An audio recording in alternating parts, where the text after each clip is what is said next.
ষষ্ঠ শ্রেণীর শিক্ষার্থীবৃন্দরা, তোমাদের বিজ্ঞান বইয়ের তৃতীয় অধ্যায় উদ্ভিদ ও প্রাণীর কোষীয় সংগঠন। আমাদের চারপাশে দৃশ্যমান সকল জীব থেকে শুরু করে খাদের চোখে দেখতে না পাওয়া অণুজীব সকলেই কোষ দিয়ে গঠিত। কোষ জীবদেহের গাঠনিক একক। তাহলে কোষ কি? কোষ হলো জীবদেহের গাঠনিক একক এবং কোষের অভ্যন্তরে জীবের বেঁচে থাকার জন্য প্রয়োজনীয় সমস্ত জৈব রাসায়নিক ক্রিয়াকলাপ সংঘটিত হয়। যদি বলা হয় যে কোষের অভ্যন্তরে অর্থাৎ কি কোষের ভিতরেই জীবের যে বেঁচে থাকার প্রয়োজনীয় সমস্ত জৈব রাসায়নিক জীবের যে রাসায়নিক ক্রিয়াকলাপ সংঘটিত হয় তা কোথা হয়? কোষের অভ্যন্তরেই সংঘটিত হয়।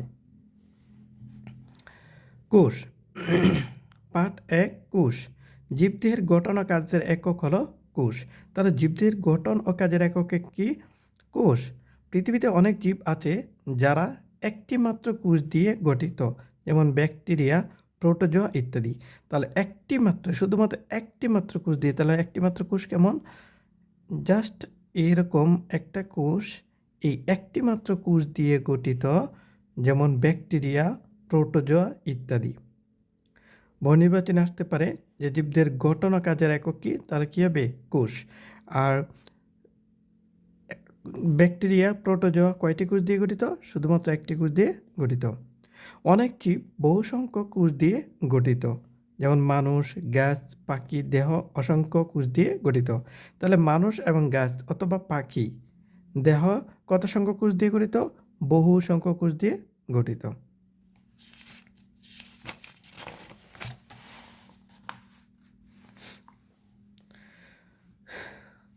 জীবজগতের অধিকাংশ উদ্ভিদ ও প্রাণী দেহ বিভিন্ন ধরনের অসংখ্য কোষ দিয়ে গঠিত। তাহলে জীবজগতে কিছু সংখ্যক উদ্ভিদ আছে, আবার কি আছে? প্রাণী দেহ আছে, বিভিন্ন ধরনের অসংখ্য কোষ দিয়ে গঠিত হয়। তারপর ইংরেজ বিজ্ঞানী রবার্ট হুক সর্বপ্রথম অণুবীক্ষণ যন্ত্রে কোষ প্রত্যক্ষ করেন। তাহলে কোন বিজ্ঞানী সর্বপ্রথম অণুবীক্ষণ যন্ত্রে কোষ প্রত্যক্ষ করেন? বিজ্ঞানী রবার্ট হুক। এবং তিনি কোন ভাষার বিজ্ঞানী? অর্থাৎ কি ইংরেজ বিজ্ঞানী রবার্ট হুক। 1665 সালে অণুবীক্ষণ যন্ত্রের সাহায্যে অর্থাৎ বোতলের ছিপি পরীক্ষা করার সময় তিনি মৌচাকের ন্যায় অসংখ্য কুঠুরি পরপর সাজানো দেখতে পান। অর্থাৎ কি বললেন দেখো, 1665 সালে অণুবীক্ষণ যন্ত্রের সাহায্যে বোতলের ছিপি কি? আমরা যে বোতলের কর্ক বা মুখা বলে, ওটাই হতেছে ছিপি।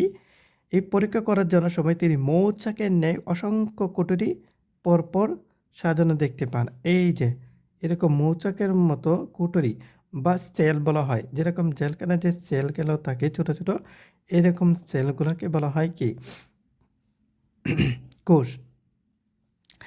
তিনি বোতলের ছিপির গঠনকারী এই এককগুলোর নাম দেন কোষ। অর্থাৎ তিনি যে ছিপিতে এরকম মৌচাকের মতো কুঠুরি দেখতে পান, এই প্রত্যেকটাকে এক একটাকে সেল বা কোষ নাম দেন। তারপর দেখো অণুবীক্ষণ যন্ত্র আসলে কি? অণুবীক্ষণ যন্ত্র এমন এক প্রকার যন্ত্র যা দিয়ে অতি ক্ষুদ্র বস্তুকে বড় আকারে দেখা যায়। অণুবীক্ষণ যন্ত্র আবিষ্কৃত হয় 16 শতাব্দীতে, অর্থাৎ কি 16 শতাব্দীতে বা 1600 সালে। পরবর্তীতে অ্যান্টনি ফন লিওনহুক অণুবীক্ষণ যন্ত্রের উন্নতিতে গুরুত্বপূর্ণ ভূমিকা পালন করেন। বৃহদাকার জীবদেহ ছোট আকারের অসংখ্য কোষ থাকে। তাহলে যত বড় বড় জীবদেহ আছে সবগুলাই কি ছোট আকারের অসংখ্য কোষ দিয়েই হয়ে থাকে। পার্ট 2 জীবকোষের প্রকারভেদ। নিউক্লিয়াসের উপস্থিতি বা অনুপস্থিতির ভিত্তিতে কোষকে প্রধানত দুই ভাগে ভাগ করা হয়। তাহলে নিউক্লিয়াস থাকুক অথবা না থাকুক তার উপর ভিত্তি করে কয় ভাগে ভাগ করা হয়? কোষকে দুই ভাগে, অর্থাৎ কি আদি কোষ ও প্রকৃত কোষ। আদি কোষের নিউক্লিয়াস কোনো আবরণীর দ্বারা আবদ্ধ নয়, অর্থাৎ কোনো আবরণ থাকবে না, সেটা উন্মুক্ত থাকবে, যেমন কি ব্যাকটেরিয়া। তাহলে আদি কোষের উদাহরণ কি হবে? ব্যাকটেরিয়া। প্রকৃত কোষের নিউক্লিয়াসের আবরণ থাকে। তাহলে প্রকৃত কোষের কী থাকে? একটা নির্দিষ্ট আবরণ থাকে। প্রকৃত কোষকে তাদের কাজের ভিত্তিতে দুভাগে ভাগ করা হয়, যথা দেহকোষ ও জনন কোষ। দেহকোষের দেহকোষ দেহের গঠন ও বৃদ্ধিতে অংশগ্রহণ করে। তাহলে দেহকোষের কাজ কি? দেহের গঠন করবে এবং বৃদ্ধিতে কী করবে? অংশগ্রহণ করে। এসব কোষ বিভাজনের কারণে জীবদেহ বৃদ্ধি পায়। অর্থাৎ একটা কোষ থেকে দুইটি কোষ, দুইটি কোষ থেকে চারটি কোষ, চারটি কোষ থেকে আটটি কোষ, এভাবে পর্যায়ক্রমে কোষ বিভাজন ঘটে জীবদেহ বৃদ্ধি পায়। জনন কোষের কাজ হলো জীবের প্রজননের অংশ নেওয়া। জীবের দেহে বিভিন্ন আকার আকৃতি কোষ দেখা যায়, যেমন গোলাকার, ডিম্বাকার, আয়তাকার ইত্যাদি। পার্ট 3 থেকে 6, একটি জীবকোষের গঠন। তো একটা বিষয় খেয়াল করো যে অণুবীক্ষণ যন্ত্রে দেখা একটি ব্যাকটেরিয়া কোষ দেখানো হচ্ছে। তো এখানে হচ্ছে এই যে সুতার মতো অংশগুলা, এগুলো হচ্ছে পিডি, অর্থাৎ কি এগুলোকে হচ্ছে কি পিডি, ছোটো ছোটো পিডি। আর এই যে লম্বা লম্বা সুতার মতো, এটা হচ্ছে কি ফ্লাজেলা, এগুলো চলাচলে সাহায্য করে। আর ভিতরে যে ক্ষুদ্র ক্ষুদ্র এরকম দানার মতো, এটা সাধারণত রসে পরিপূর্ণ, অর্থাৎ স্বচ্ছ এবং দানার মতো। এগুলো হচ্ছে কি সাইটোপ্লাজম, দেখতে অনেকটা জেলির মতো। আবার এগুলো হচ্ছে মাঝখানে নিউক্লিয়েট, অর্থাৎ কি এখানে ডিএনএ বা আরএনএ থাকে। আর এগুলো উপর অংশটা হচ্ছে ক্যাপসুল, আর এই বাহির অংশটা হচ্ছে কি প্রাচীর, আর এই অংশটা হচ্ছে কি কোষ ঝিল্লি। আচ্ছা, তাহলে চলে যাই একটি জীবকোষের গঠন। একটি জীবকোষ এতই ছোট যে তাকালে চোখে দেখা যায় না। আর এদেরকে দেখতে হলে আমাদের কী করা দরকার? অণুবীক্ষণ যন্ত্রের সাহায্যে এই কোষগুলো বেশ ভালোভাবে দেখা যায়। তো একটা কোষের গঠনে প্রথমে কি থাকে? কোষ প্রাচীর। শুধু উদ্ভিদ কোষে কোষ প্রাচীর দেখা যায় না, প্রাণী কোষে কোনো কোষ প্রাচীর নেই। অর্থাৎ কি উদ্ভিদ কোষে কোষ প্রাচীর দেখা যায় শুধুমাত্র, কিন্তু প্রাণী কোষে কোষ প্রাচীর দেখা যায় না। এটি জড় পদার্থের তৈরি। কোনো কোনো কোষের প্রাচীরে ছিদ্র থাকে, এদের কূপ বলা হয়। তাহলে কোনো কোনো কোষের প্রাচীরে ছোটো ছোটো ছিদ্র আছে। ধরো এটা একটা কোষ, এটা একটা কোষ, এরকম একটা ছিদ্র থাকে, এই অংশ একটা কী থাকে? এরকম ছিদ্র থাকে। এই যে একটা অংশ, এখানে কী থাকে? ছিদ্র থাকে। আর এদেরকে কি বলা হয়? কূপ। তাহলে কোষের প্রাচীরে ছিদ্র থাকে, আর ছিদ্রকে কী বলে? কূপ বলে। কোষ প্রাচীর কোষের আকার প্রদান করে, ভেতর ও বাইরের মধ্যে তরল পদার্থ চলাচল নিয়ন্ত্রণ করে। এরা ভিতরের অংশকে রক্ষা করে। তারপর তারপর হলো লক্ষ্য প্রোটোপ্লাজম। কোষ প্রাচীরের অভ্যন্তরে পাতলা পর্দা বেষ্টিত জেলির ন্যায় থকথকে আধা তরল বস্তুটিকে কী বলে? প্রোটোপ্লাজম। তাহলে কোষ প্রাচীরের ভিতরে, অর্থাৎ কি অভ্যন্তরে পাতলা পর্দা বেষ্টিত জেলির ন্যায় থকথকে আধা তরল, অর্থাৎ কি একবারে তরল নয়, অর্ধেক তরল বস্তুটিকে প্রোটোপ্লাজম বলে। একে জীবনের ভিত্তি বলা হয়। এর 3টি অংশ আছে। একটি হলো কি কোষঝিল্লি, সাইটোপ্লাজম ও নিউক্লিয়াস। বহু নির্বাচনে আসতে পারে জীবনের ভিত্তি বলা হয় কাকে? তাহলে উত্তর প্রোটোপ্লাজম।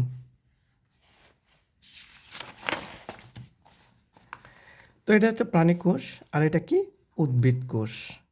তো অবশ্যই চিত্রটি ভালো করে লক্ষ্য করলে দেখতে পারবে যে এটা হচ্ছে এন্ডোপ্লাজমিক জালিকা, আর উপরে এই অংশটা হচ্ছে কোষ প্রাচীর, এগুলো হচ্ছে কোষ ঝিল্লি, আর এগুলো হচ্ছে সেন্ট্রোসোম ফাঁকা স্থান, আর এরকম লম্বা গোলজি বস্তু। আর এটা হচ্ছে নিউক্লিয়ার আবরণী, এই অংশটুকু নিউক্লিয়ার আবরণী। আর এর ভিতর অংশ হচ্ছে কি নিউক্লিওলাস। আর এগুলো হচ্ছে ক্রোমোসোম, এই যে সুতার মতো দেখতে ক্রোমোসোম। আর এগুলো হচ্ছে কি মাইটোকন্ড্রিয়া, এই যে এই অংশটা হচ্ছে কি মাইটোকন্ড্রিয়া, বা আরোভাবে যদি দেখা যায় ভালোভাবে, এটা হচ্ছে কি মাইটোকন্ড্রিয়া। আর এত বড় জিনিসটা হচ্ছে কি, এটা হচ্ছে কোষ গহ্বর, অর্থাৎ কি উদ্ভিদ কোষের কোষ গহ্বর অনেকটা বড়ই থাকে। আর এগুলো হচ্ছে কি ক্লোরোপ্লাস্ট, ঠিক আছে। আর প্রাণী কোষে এগুলো হচ্ছে এন্ডোপ্লাজমিক জালিকা, অর্থাৎ কি অমসৃণ, মানে কি এখানে ছোটো ছোটো দানা আছে বিধায় এদেরকে অমসৃণ বলে। এটা হচ্ছে কি মাইটোকন্ড্রিয়া, এটা কোষ গহ্বর, প্রাণী কোষে কোষ গহ্বর একদম ছোট থাকে। আর এটা হচ্ছে সেন্ট্রিওল, আর এটা হচ্ছে সেন্ট্রোসোম, আর এগুলো হচ্ছে এন্ডোপ্লাজমিক রেটিকুলাম। তারপর দেখো কোষঝিল্লি। সম্পূর্ণ প্রোটোপ্লাজমকে ঘিরে যে নরম পর্দা দেখা যায় তাকে কোষঝিল্লি বা সেল মেমব্রেন বলে। এটি কোষের ভেতরে ও বাইরের মধ্যে পানি, খনিজ পদার্থ, গ্যাস এর চলাচল নিয়ন্ত্রণ করে। তারপর আসো সাইটোপ্লাজম। প্রোটোপ্লাজম থেকে নিউক্লিয়াসকে বাদ দিলে যে অর্ধতরল অংশটি থাকে তাকে কি বলে? সাইটোপ্লাজম। অর্থাৎ কি বললাম? প্রোটোপ্লাজম থেকে নিউক্লিয়াসকে বাদ দিলে যে অর্ধতরল অংশটি থাকবে তাকে কী বলা হয়? সাইটোপ্লাজম। এর প্রধান কাজ কোষের ক্ষুদ্র ক্ষুদ্র অঙ্গাণুগুলোকে ধারণ করা। কিছু সার্বত্রিক কাজ এখানে সম্পন্ন হয়, যেমন সালোক সংশ্লেষণ। সাইটোপ্লাজমে দেখা যায় এমন কয়েকটি ক্ষুদ্রাঙ্গের পরিচিতি নিম্নে দেওয়া হলো, যেমন প্লাস্টিড। এগুলোকে বর্ণদ্বারও বলা হয়। প্লাস্টিডকে কী বলা হয়? বর্ণদ্বার, অর্থাৎ কি বিভিন্ন রঙের হয়ে থাকে। সাধারণত প্রাণী কোষে প্লাস্টিড থাকে না। শুধুমাত্র উদ্ভিদ কোষে প্লাস্টিড থাকলেও প্রাণী কোষে প্লাস্টিড থাকে না। প্লাস্টিড উদ্ভিদ কোষের প্রধান বৈশিষ্ট্য।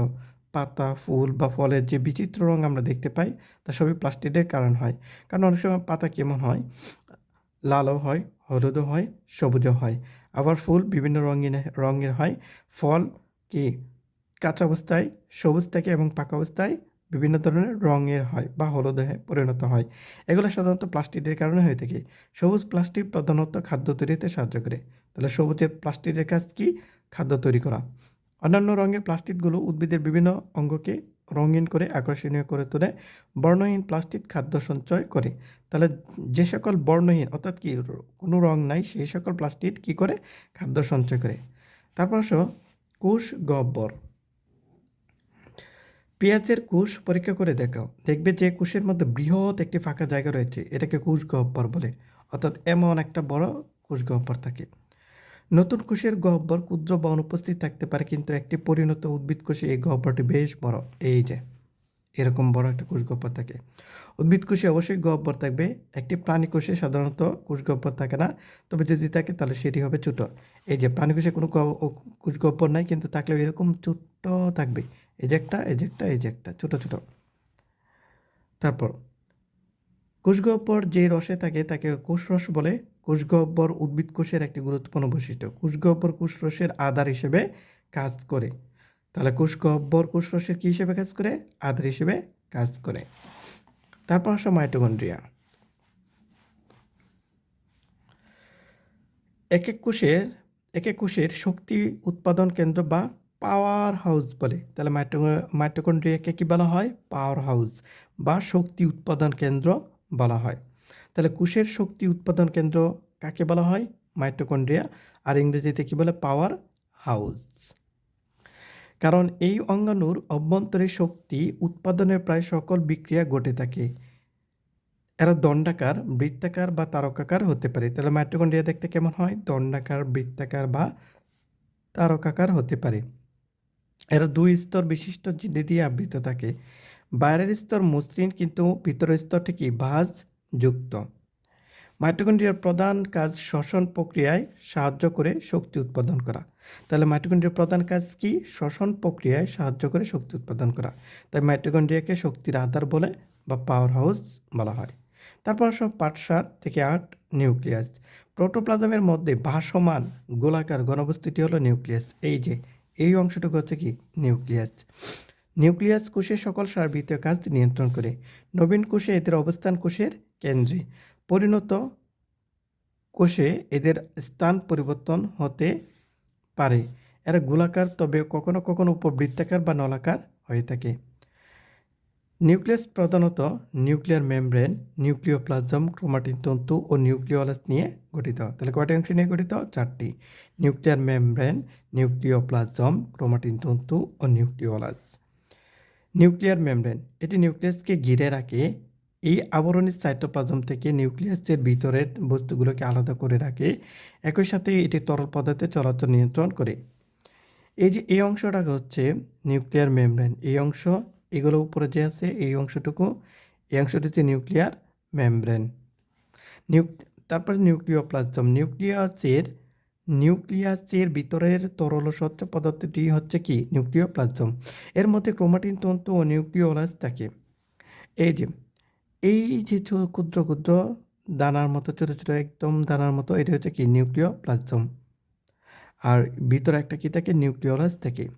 আর এগুলো হচ্ছে নিউক্লিয়ার রন্ধ্র। অত রন্ধ্র মানে কি? ছিদ্র। এগুলো হচ্ছে নিউক্লিয়ার ছিদ্র। আর যে সুতার মতো এগুলো হচ্ছে ক্রোমাটিন তন্তু। এদেরকে ইংরেজিতে আর একটা নাম আছে যে ক্রোমোসোমও বলা হয়। আচ্ছা, নিউক্লিয়াসের ভিতরে বিন্দুর ন্যায় অতি ক্ষুদ্র যে অঙ্গাণুটি ক্রোমাটিন তন্তুর সাথে লেগে থাকে, অর্থাৎ কি ক্রোমোসোমের সাথে লেগে থাকে সেটি হচ্ছে কি? নিউক্লিওলাস। এই যে অংশটা হচ্ছে নিউক্লিওলাস। আর এখানে ক্রোমোজোমগুলা অর্থাৎ কি? লেগে থাকে। তারপর হচ্ছে ক্রোমাটিন তন্তু। নিউক্লিয়াসের ভিতরে সুতার ন্যায় কুণ্ডলী পাকানো বা খোলা অবস্থায় যে অঙ্গনটি রয়েছে তাই ক্রোমাটিন তন্তু বলে।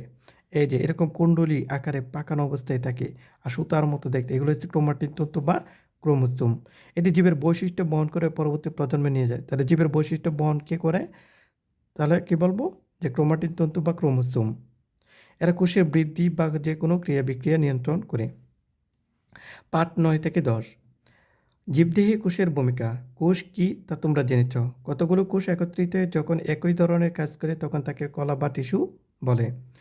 আবার বিভিন্ন ধরনের কলা মিলে একটি তন্ত্র বা অঙ্গ প্রত্যঙ্গ গঠন করে। কোষের কয়েকটি গুরুত্বপূর্ণ অবদানের বিষয়ে নিম্নে উল্লেখ করা হলো।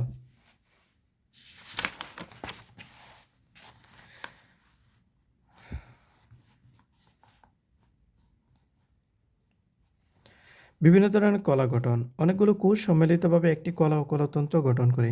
এক্ষেত্রে কলা অবস্থিত সকল কোষ এক ধরনের কাজ করে। পরিবহন, ভারসাম্য রক্ষা করা ও দৃঢ়তা প্রদান করা এদের কাজ। তাহলে কলা গঠন বা টিস্যুর কাজ কি? পরিবহন, ভারসাম্য রক্ষা করা ও দৃঢ়তা প্রদান এদের কাজ। বিভিন্ন অঙ্গ গঠন। বিভিন্ন ধরনের কোষ ও কলা মিলিত হয়ে জীবদেহের অঙ্গ প্রত্যঙ্গ গঠন করে। তাহলে কোষ ও কলা মিলিত হয়ে কী কী গঠন করে? মূল, কাণ্ড, পাতা, ফুল ইত্যাদি। আবার চোখ, কান, নাক, মুখ, হাত, পা, হৃৎপিণ্ড, ফুসফুস, বৃক্ক, যকৃৎ, প্লিহা ইত্যাদি প্রাণীর বিভিন্ন অঙ্গ গঠন করে। জীবের দেহ গঠন। ক্ষুদ্র কোষ থেকে জীবের দেহ সৃষ্টি হয়। ক্রমশ এই কোষ থেকে জীবদেহের বৃদ্ধি ঘটে। খাদ্য উৎপাদন। সবুজ উদ্ভিদ খাদ্য উৎপাদন করতে পারে। সবুজ উদ্ভিদের কোষে ক্লোরোপ্লাস্ট নামক প্লাস্টিক থাকে। এই ক্লোরোপ্লাস্ট সূর্যালোকের উপস্থিতিতে পানি ও কার্বন ডাইঅক্সাইড সমন্বয়ে শর্করা জাতীয় খাদ্য প্রস্তুত করে। শক্তি উৎপাদন। জীবের জীবন ধারণের জন্য শক্তির প্রয়োজন হয়। খাদ্য থেকে জীব শক্তি পায়। খাদ্য পানি সঞ্চয়। কিছু কিছু উদ্ভিদের কোষ পানি সঞ্চয় করে রাখে, আবার কোনো কোনো কোষ খাদ্য মজুত করে, যেমন পরিমনসা, আলু ইত্যাদি। প্রয়োজনীয় উৎসেচক ও রস নিঃসরণ। বিশেষ করে প্রাণীতে এক ধরনের কোষ দেখা যায় যার কাজ হলো প্রয়োজনীয় উৎসেচক ও বিভিন্ন ধরনের রস নিঃসরণ করা, যেমন পিত্তরস, ইনসুলিন, জারক রস ইত্যাদি। তো শিক্ষার্থী বন্ধুরা, যে বিভিন্ন রঙের কলম দিয়ে যে প্রত্যেকটা লাইন সুন্দর করে দাগানো আছে, অবশ্যই তোমাদের বইগুলো এভাবে ঠিক দাগিয়ে নেবে। তো ইনশাল্লাহ প্রত্যেকটা দাগানো লাইন থেকে তোমাদের বহু নির্বাচনী এমনকি সৃজনশীল অবশ্যই কমন আসবে।